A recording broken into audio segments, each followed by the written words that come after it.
نحمده ونصلی علی رسولہ الکریم اما بعد السلام علیکم ورحمۃ اللہ وبرکاتہ۔ عقائد کورس کروایا جا رہا ہے، یہ اس کا 6واں دن ہے۔ اس سے پہلے ہم نے عقیدہ توحید کے کچھ ٹاپک پر گفتگو کی تھی۔ امید کرتا ہوں کہ آپ نے سنا ہوگا اور آپ کو سمجھ میں آ گیا ہوگا۔ آئیے اب ہم آگے کے ٹاپک پر گفتگو کرتے ہیں۔ اللہ تعالیٰ کو اونگ نہیں آتی اور نہ نیند آتی ہے، ہر دم سب کی حفاظت کرتا ہے اور ہر آن ہر چیز پر نظر رکھتا ہے۔ اب یہ جو ایک پوائنٹ تھا کہ اللہ تعالیٰ کو نہ اونگ آتی ہے اور نہ نیند آتی ہے، تو ایک بات یاد رکھیے، اللہ تعالیٰ سونے سے پاک ہے، ٹھیک ہے؟ یہ سونا، نیند آنا، یہ ہمارے لیے ہے، انسانوں کے لیے، ٹھیک ہے؟ اللہ تعالیٰ نیند سے بھی پاک ہے اور اسے اونگ بھی نہیں آتی۔ اس کے بعد سب کی حفاظت کرتا ہے۔ تو اب یہاں پر ایک سوال پیدا ہوتا ہے کہ اگر اللہ تعالیٰ سب کی حفاظت کرتا ہے تو دنیا میں جگہ جگہ پر مسلمانوں کو ستایا جا رہا ہے، ان کو مارا جا رہا ہے نا، ان کو پریشان کیا جا رہا ہے۔ تو اگر اللہ تعالیٰ سب کی حفاظت کرتا ہے تو ان کی حفاظت کیوں نہیں کر رہا؟ تو اس کا جواب یہ ہے کہ اللہ تعالیٰ نے واضح طور پر قرآن پاک میں ارشاد فرما دیا کہ جو تم پر مصیبت آتی ہے وہ تمہارے اعمال کا نتیجہ ہے۔ تو جو آج ہم پر یہ مصیبتیں آ رہی ہے، یہ پریشانیاں آ رہی ہیں، یہ ہمارے اعمال کا بدلہ ہے۔ حضور صلی اللہ علیہ وسلم نے دعا کی تھی کہ یا اللہ عز و جل میری امت پر عذاب نہ بھیجنا جیسے پچھلی امتوں پر بھیجا۔ تو صرف حضور صلی اللہ علیہ وسلم کی دعا کی وجہ سے ہم پر اللہ تعالیٰ کے ایسے عذاب نہیں آتے جیسے پہلی امتوں پر آئے، لیکن اللہ تعالیٰ اپنے عذاب کے کچھ نمونے لوگوں کو بتاتا ہے تاکہ وہ اس سے سبق حاصل کریں اور برے کاموں سے رک جائیں اور اچھے کام کریں۔ تو حفاظت کرنے کا مطلب یہ ہے۔ ہاں، اللہ تعالیٰ نے انبیاء کرام کی حفاظت کی، اولیاء کرام کی حفاظت کی، ہماری بھی حفاظت کی ہے۔ بتاؤ، اگر آج آپ زندہ ہیں اور مارکیٹ میں ابھی کورونا چل رہا ہے پوری دنیا میں، اور آج آپ کو کورونا نہیں ہوا، تو اس کی کیا وجہ ہے؟ کہ اللہ تعالیٰ نے آپ کی حفاظت کی کورونا سے، اس لیے آپ کو کورونا نہیں ہوا۔ سمجھ رہے ہیں؟ اس کے بعد کا جو پوائنٹ ہے، ہر چیز پر ہر آن نظر رکھتا ہے۔ اب آپ نے دیکھا ہوگا کہ آج کل لوگ گناہ کرتے ہیں تو چھپ کر کرتے ہیں کہ کوئی دیکھ نہ لے، لیکن انہیں یہ سمجھنا چاہیے، یہ سوچنا چاہیے کہ کیا میں اللہ تعالیٰ کی نظروں سے بچ سکتا ہوں؟ اس لیے فرمایا گیا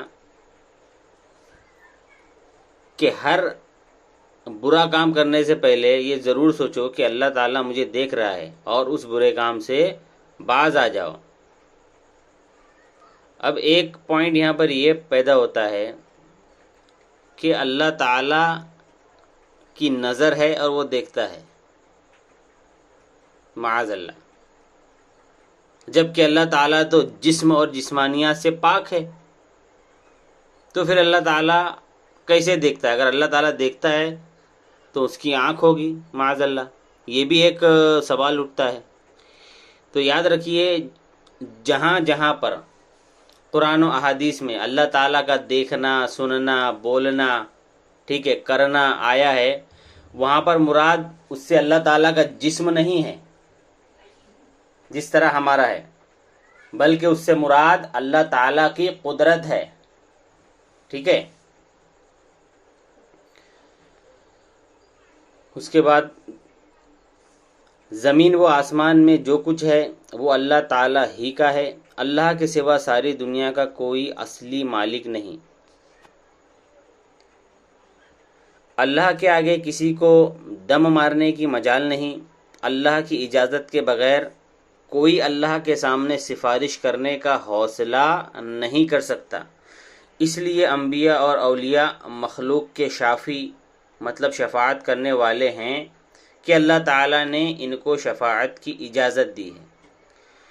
اب ایک مسئلہ یہاں پر یہ ہے کہ آپ نے اکثر و بیشتر وہابیوں کو دیکھا ہوگا کہ یہ لوگ کہتے ہیں کہ بھائی فلاں شہر میں برسات ہوئی، سیلاب آیا، تو وہاں جو بابا ہے تمہارے انہوں نے کیوں نہیں بچایا، ہے نا.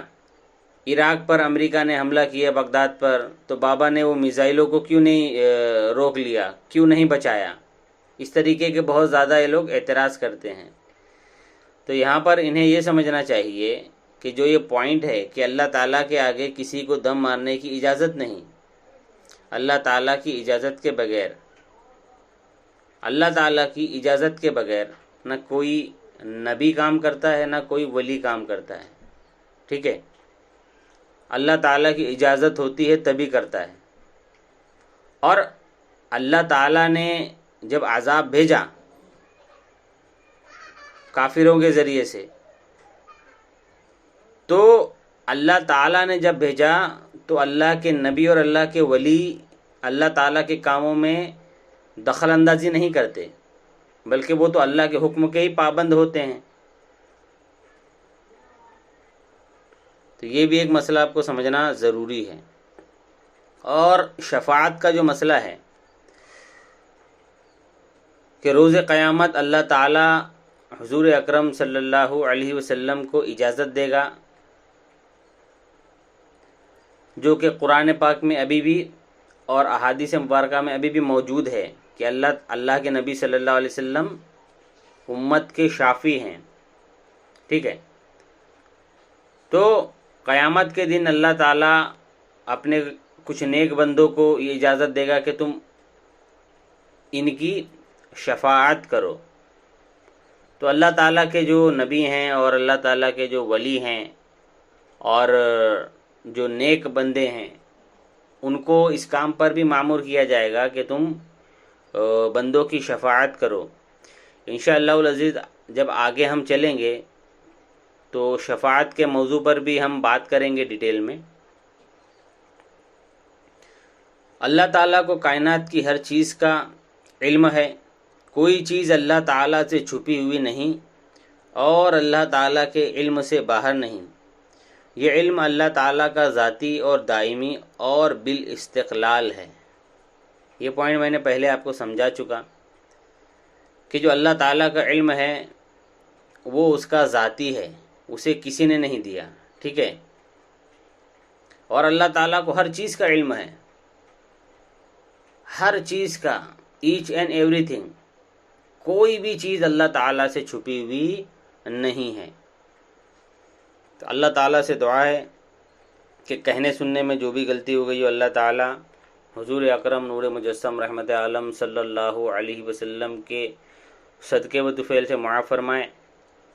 استغفر اللہ ربی من کل ذنب واتوب الیہ، لا الہ الا اللہ محمد الرسول اللہ صلی اللہ تعالی علیہ وسلم. اگر کسی کو نہیں سمجھ میں آیا ہو تو وہ مجھے واٹس ایپ یا فون کے ذریعے سے پوچھ سکتا ہے. السلام علیکم ورحمۃ اللہ وبرکاتہ.